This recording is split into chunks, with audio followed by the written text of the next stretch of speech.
ওই রিজিকের বন্টন আর তকসিম আল্লাহ তাআলার হুকুম অনুযায়ী হয়ে থাকে। এজন্য কোন এলাকায় জলোচ্ছ্বাস, কোন এলাকায় ঘূর্ণিঝড়, কোন এলাকায় অতিবৃষ্টি, অনাবৃষ্টি, শিলাবৃষ্টি, অগ্নিবৃষ্টি, এগুলো আল্লাহ তাআলা মিকাঈল আলাইহিস সালাতু ওয়াস সালামকে যেভাবে যেই ধরনের বৃষ্টি প্রয়োজন আল্লাহর হুকুম মোতাবেক সে ওই মহল্লায়, ওই এলাকায়, ওই দেশে, ওই রাষ্ট্রের মধ্যে ওই ধরনের বৃষ্টির জলোচ্ছ্বাস আল্লাহ তাআলা দান করে। তো যদি অতিরিক্ত বৃষ্টি হয়ও, তারপরেও নবীজির মাধ্যমে আমাদেরকে আল্লাহ রাসূল নবীজি আমাদেরকে শিখায় গিয়েছেন, বলে দিয়েছেন আল্লাহুম্মা সাইয়্যিবান নাফিআ। মুষলধারে বৃষ্টি হয়, যদি অতিরিক্ত বৃষ্টি হয়, উম্মত তোমরা এই দোয়া করবা, আল্লাহুম্মা সাইয়্যিবান নাফিআ। আল্লাহ, যে পরিমাণ লাগাতার বৃষ্টি হচ্ছে, আমাদের ভোলা জেলা অনেক জায়গায় পানির নিচে, বিশেষ করে আমার ইউনিয়ন তো ঘরের ভিটায় পানি আছে, বৃষ্টির পানি, ভরা জোয়ারের পানি না, মেঘনার পানি না, বঙ্গোপসাগরের পানি না, বৃষ্টির এই পরিমাণ পানি হচ্ছে। এক সপ্তাহ যাবত কঠিন মুষলধারে বৃষ্টি হচ্ছে। এটা আল্লাহ তাআলার পক্ষ থেকে পরীক্ষা, ইমতিহান চলতেছে। কৃষকদের হাল চাষ পুরাপুরি বন্ধ। ধান ভিজায় রাখছে, ধানের মধ্যে কন্ডা এসে গেছে, বড় বড় কেন্ডা এসে গেছে, বুনতে পারতেছে না। জমিনের উপরে এক মাজা পানি, এক হাঁটু পানি, ধান ফালাইলে তো অবশ্যই ভাইসা যাবে, এই হালত। তো যেই আল্লাহ তাআলা অতি বৃষ্টি দিল, শিলাবৃষ্টি দিল, এত বর্ষণ দিল, তো এই আল্লাহ সুবহানাহু ওয়া তাআলা আবার সময়ের প্রেক্ষিতে বৃষ্টিগুলো আল্লাহ তাআলা উঠাই নিয়ে যান। এজন্য এই বেশি বৃষ্টি হলে দোয়া করা, আল্লাহুম্মা সাইয়্যিবান নাফিআ। আল্লাহ, যেই পরিমাণে বৃষ্টি হচ্ছে, মুষলধারে বৃষ্টি, এই বৃষ্টি যদি গজবের বৃষ্টি হয়, এই গজবের বৃষ্টি থেকে আমাদেরকে হেফাজত করে। আর যদি এই বৃষ্টি উম্মতের জন্য, মাখলুকাতের জন্য যদি কল্যাণকর হয়, উপকারী হয়, তাহলে আপনি বর্ষণ দান করেন। এই দোয়া করা। বৃষ্টি হচ্ছে তো হচ্ছে, থামতেছে না। এরপর আবার নবীজি শিখাই দিছে, উম্মত বৃষ্টি তো থামতেছে না, দোয়া করো আর বলো আল্লাহুম্মা হাওয়ালাইনা ওয়ালা আলাইনা। আল্লাহ, পর্যাপ্ত হয়েছে। আল্লাহ, যেই পরিমাণ দরকার আমাদের বৃষ্টি ওভার হয়েছে, আল্লাহ আমাদের আর প্রয়োজন নাই। আল্লাহুম্মা, হে আল্লাহ, হাওয়ালাইনা ওয়ালা আলাইনা, আমাদের যতটুকু প্রয়োজন দ্যাটস এনাফ। আল্লাহ আপনি দিয়েছেন, আলহামদুলিল্লাহ। এখন যে সমস্ত মহল্লায়, যে সমস্ত দেশে, যে সমস্ত রাষ্ট্রের মধ্যে, অঞ্চলের মধ্যে বৃষ্টির প্রয়োজন, আল্লাহ ওই অঞ্চলে আপনি বৃষ্টিটা পাঠিয়ে দেন। আমাদের হয়েছে আলহামদুলিল্লাহ, যথেষ্ট হয়েছে। এমনও দেশ আছে বছরে 2-1 বৃষ্টি হয়, 6 মাসে একবার হয় না, 2-4 বছরে একবার হয় না, এরকম বহু রাষ্ট্র আছে। আল্লাহ তাআলার জগৎ তো আর ছোট না, আল্লাহ তাআলার এই ধরাময় পৃথিবী তো আর ছোট না। বছর বছর হয়ে যায়, বৃষ্টি হয় না। আল্লাহ ওই অঞ্চলে ধুলাবালু নিরুপায় করার জন্য মানুষ রোগাগ্রস্ত হয়ে গেছে। আল্লাহ ধুলাবালিতে ভরে গেছে, কোষ পাসরায় ভরে গেছে। আল্লাহ আপনি মেহেরবানি করে ওই অঞ্চলে বৃষ্টি বর্ষণ করান। মিকাইলের মাধ্যমে ওই অঞ্চলে বৃষ্টিটা আপনি পাঠিয়ে দেন। দোয়া করা। দোয়া কোন সময় করবো? নামাজ পড়ার এত সময় পাই না। মেরে মোহতারাম ভাই ও দোস্ত আর বুজুর্গ, গত জুমা আল্লাহ তাআলা আপনাদেরকে পড়াইছে, আবার এ জুমা আল্লাহ তাআলার ঘরের মেহমান আল্লাহ তাআলা বানাইছে। এই গত জুমা আর এ জুমা, হ্যাঁ, 3 তারিখ টু 10 তারিখ, এই এক সপ্তাহের মধ্যে 7টা দিন আমাদের থেকে বিদায় নিল।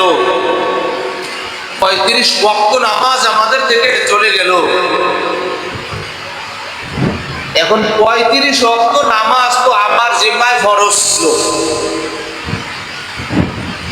আমার থেকে আল্লাহ তাআলা পাওনা ছিল 35 ওয়াক্ত নামাজ, গত জুমা থেকে, 3 তারিখের জুমা থেকে 10 তারিখের জুমা পর্যন্ত। শুক্রবার টু শুক্রবার, জুমা টু জুমা হয় 8 দিন, তাহলে 40 ওয়াক্ত নামাজ। আর 40 কিন্তু পরিপূর্ণতা লাভ করে প্রায় 2 লক্ষ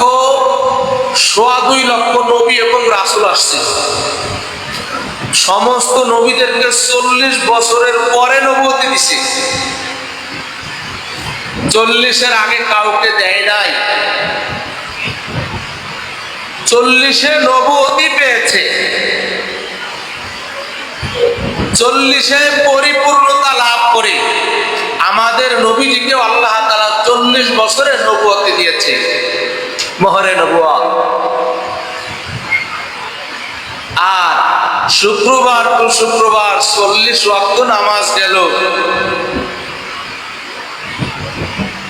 তো অধিকাংশই পড়েছি, কোন ভাই হয়তোবা দুনিয়ার পিছনে পড়ে, দুনিয়ার মায়া জালে পড়ে ওই 3 তারিখের জুমা আর 10 তারিখের জুমা।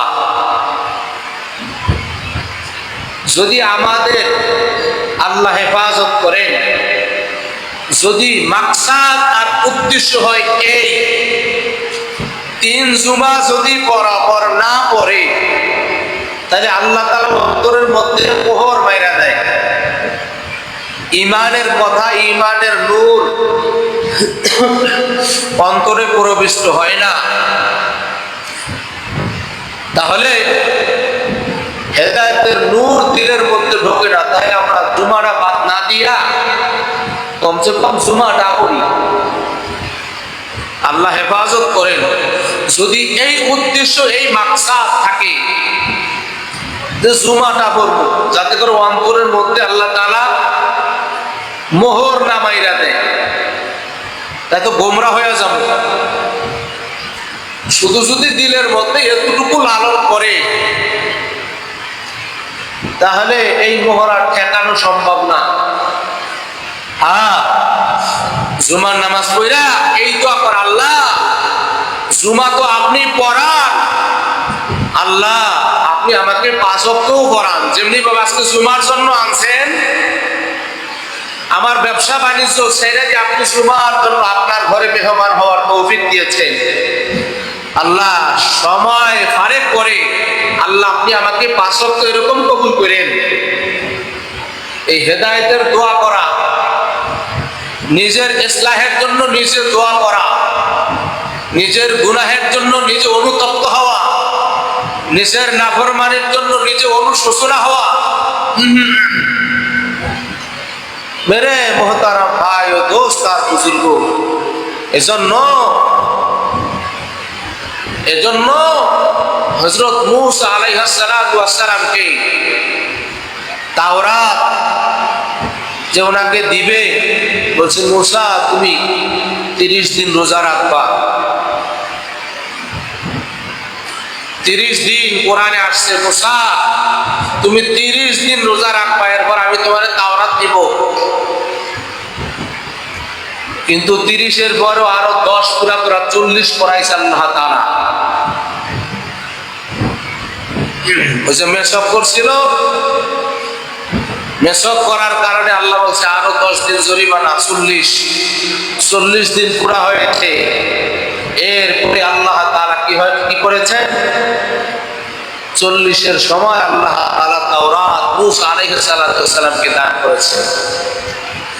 এজন্য গত জুমা থেকে 3 তারিখের জুমা টু 10 তারিখের জুমা, এখানে প্রায় 40 ওয়াক্ত নামাজ আমাদের থেকে চলে যাচ্ছে। শুধু জুমা টু জুমা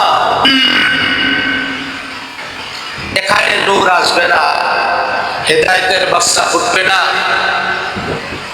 হ্যাঁ, এজন্য বকরিয়া নামাজগুলো সময় মতো আদায় করা আর মৃত্যুর কথা বেশি বেশি করে স্মরণ করা।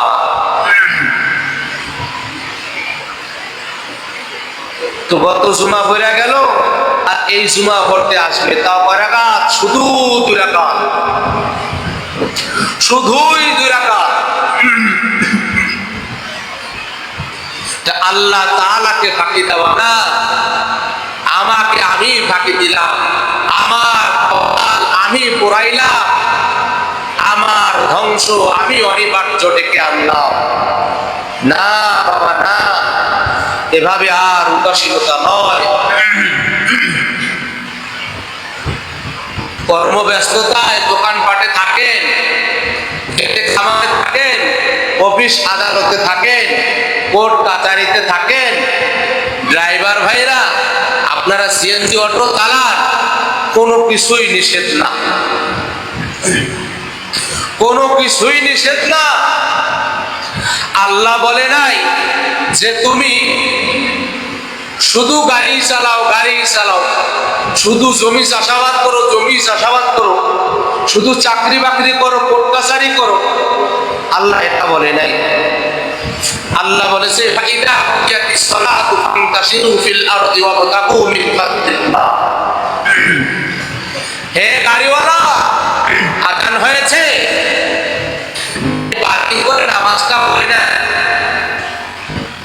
কামাই কম হতে পারে, বরকত বেশি হবে।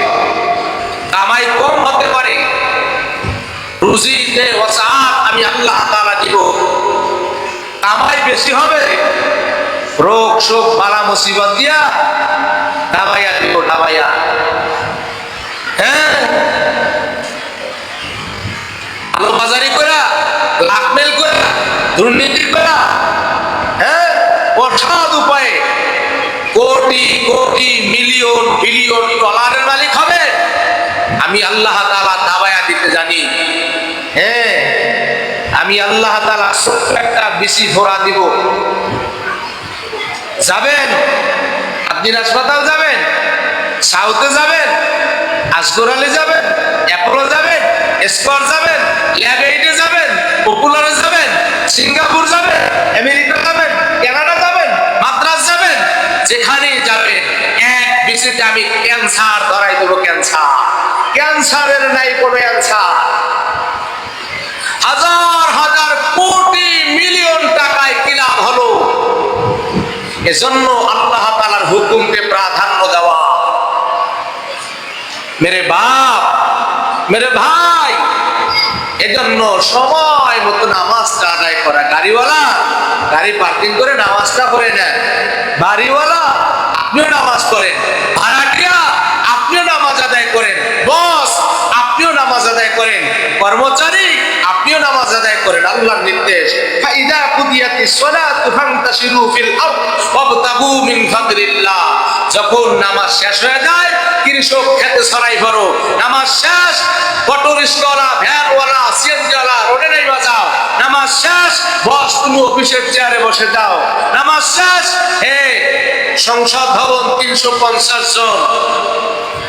ওই যে একজন এমপি তো সংসদ ভবনে, ক্ষমতাসীন দলের একজন এমপি বলছিল যে আমাদের বিল বাজেট একটু পাস করে নেন, নামাজটা একটু পরে বলি।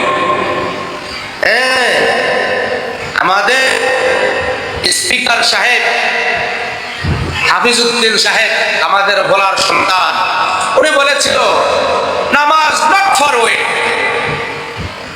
নামাজ সালাত নট ফর ওয়েট, নামাজের জন্য কোনো বিলম্ব চলবে না। বিল বাদ থাকে থাক, আগে হচ্ছে নামাজ, এরপরে সংসদে বিল পাস। ঠিক না বেঠিক? ওইটাই কার্যকর হয়েছিল। স্বাধীনের পরে বাংলার জমিনে এবছর আলহামদুলিল্লাহ 2 জন যে স্পিকার, ডেপুটি স্পিকার পেয়েছে, 54 বছরে পায় নাই। আমার ভোলা লালমোহনের, আমার পার্শ্ববর্তী থানা হাফিজউদ্দিন সাহেব মেজর, অনেক ভালো মানুষ। কায়সার সাহেব ডেপুটি স্পিকার, তিনিও যথেষ্ট ভালো মানুষ। ওখানে প্রধানমন্ত্রীও যদি ভুল করে, স্পিকার এবং ডেপুটি স্পিকার, ইমাম সাহেব নামাজ পড়লে যদি ভুল হয়, মুক্তাদিদের যেমন লোকমা দেওয়ার অধিকার দেওয়ার হুকুম দেওয়া আছে, ইমাম সাহেব ভুল করলে মুসল্লিরা মুক্তাদিরা লোকমা দিবে, তাই না? তো আল্লাহ শকর, বাংলাদেশের সংসদ ভবনে এখন প্রধানমন্ত্রী তারেক রহমান, উনি এখন ক্ষমতার দৃষ্টিকোণ থেকে ইমাম সাহেব, উনিও যদি ভুল করে, স্বরাষ্ট্রমন্ত্রী সালাউদ্দিন সাহেব উনিও যদি ভুল করে, যত প্রধানমন্ত্রী, যত মন্ত্রী এবং উপমন্ত্রী আছে, এমপিরা আছে, যে ধরনের ভুল করুক না কেন, যদি এটা রাষ্ট্রের বিরুদ্ধে যায়, জনগণের বিরুদ্ধে যায়, আইনের বিরুদ্ধে যায়, হ্যাঁ, দেশের বিরুদ্ধে যায়, জনতার বিরুদ্ধে যায়, মুক্তাদিরা যেমন ইমাম সাহেবের ভুল সাথে সাথে লোকমা দেয়, আমাদের স্পিকার এবং ডেপুটি স্পিকার আলহামদুলিল্লাহ সুম্মা আলহামদুলিল্লাহ আমার পক্ষ থেকে আমি ধন্যবাদ জানাই এজন্য যে এই বাংলার জমিনে 54 বছরের এরকম স্পিকার এবং ডেপুটি স্পিকার সংসদে পায় নাই। তারেক রহমানও যদি ইভেন ভুল করে সাথে সাথে লোকমা দিবে। ওনারা কোনো দলের স্পিকার না, দলের ডেপুটি স্পিকার না, ওরা স্টেট ফরওয়ার্ড বলেছে রাষ্ট্রের শৃঙ্খলার রক্ষার্থে, রাষ্ট্র সুন্দরভাবে অ্যারেঞ্জমেন্ট পরিচালনার জন্য যেটা অন্যায়, সংসদ ভবনে অন্যায় বলে লোকমা দিতে হবে, যেটা ন্যায়, ন্যায়কে ন্যায় বলে লোকমা দিতে হবে। এখানে প্রধানমন্ত্রী সে যদি সভাপতি হয়, তাহলে স্পিকার, ডেপুটি স্পিকার, শ্রীহুজুর এই 53 বছর চলছে, 54 বছরে এটা আর চলবে না। এটা তারা প্রমাণ করে দিয়েছে, যেটা জনগণের কথা, এখানে জনগণের কথাই বলতে হবে, এখানে রাষ্ট্রের কথা চলবে না। যেখানে রাষ্ট্রের কথা বলতে হবে, এখানে আবার জনগণের কথা চলবে না, রাষ্ট্রের কথাই বলতে হবে। এজন্য মেরে মোহতারাম ভাই ও দোস্ত আর বুজুর্গ, তো যে কথাটা বলতে চাচ্ছিলাম যে আমাদের প্রত্যেকেরই উচিত স্ব জায়গা থেকে দিনকে দিন বলা, রাতকে রাত বলা, সকালকে সকাল বলা, সাদাকে সাদা বলা, কালাকে কালা বলা, দিনকে দিন বলা, ধর্মকে ধর্ম বলা, নামাজকে নামাজ বলা, রোজাকে রোজা বলা, এগুলো আমাদের প্রত্যেকেরই নৈতিক দায়িত্ব। কেননা এই নৈতিক দায়িত্ব সম্পর্কে আল্লাহ তাআলা খতিব সাহেব, ইমাম সাহেবকে জিজ্ঞাসাবাদ করবে। আলা কুল্লুকুম রাইন ওয়া কুল্লুকুম মাসউলুন আন রাইয়াতিহি। সর্বপ্রথম মসজিদের নামাজ সংক্রান্ত এই জিজ্ঞাসাবাদ ইমাম সাহেবকে করবে। ইমাম সাহেব রেহাই পাবে না। যদি হক কথা জানার পরে ইমাম সাহেব না বলে, ইমাম সাহেব আল্লাহর আদালতে কাঠ গড়ায় ধরা। হ্যাঁ, ইমাম সাহেবকে জবাবদিহিতার কাঠ গড়ায় দাঁড়াতে হবে, মুসল্লিদেরকে জবাবদিহিতার কাঠ গড়ায় দাঁড়াতে হবে, সরকারকেও জবাবদিহিতার কাঠ গড়ায়, আর জনগণকেও জবাবদিহিতার কাঠ গড়ায়, পীর সাহেব তাকেও জবাবদিহিতার কাঠ গড়ায় দাঁড়াতে হবে, মুরিদকেও জবাবদিহিতার কাঠ গড়ায় দাঁড়াতে হবে। কেউ রেহাই পাবে না। শুধু পকেট ভর্তি করার ধান্দা পীর সাহেবরা, খালি মুরিদ বাড়ানোর ধান্দা। যত মুরিদ বাড়বে তত মুসাফা বেশি হবে, যত মুসাফা বেশি হবে তত পকেট ভারী হবে, যত পকেট ভারী হবে তত ব্যাংক ব্যালেন্স ভারী হবে, তাই না? এই ধান্দাবাজি শুধু এই বাংলাদেশে, এশিয়ার মধ্যে, অন্য অন্য রাষ্ট্রের মধ্যে পীর সাহেবের এই ধান্দা বন্ধা নাই। হ্যাঁ, তাজকিয়ার মেহনত তো অবশ্যই লাগবে, আল্লাহওয়ালাদের সোহবত তো অবশ্যই লাগবে, কিন্তু দিনকে বিকৃতি করে যারা এরকম ভাবে ধর্মকে জবাই করে যদি উল্টা পাল্টা করে, তাহলে আল্লাহ তাআলার আদালতে এই পীর সাহেবেরও ছাড় না।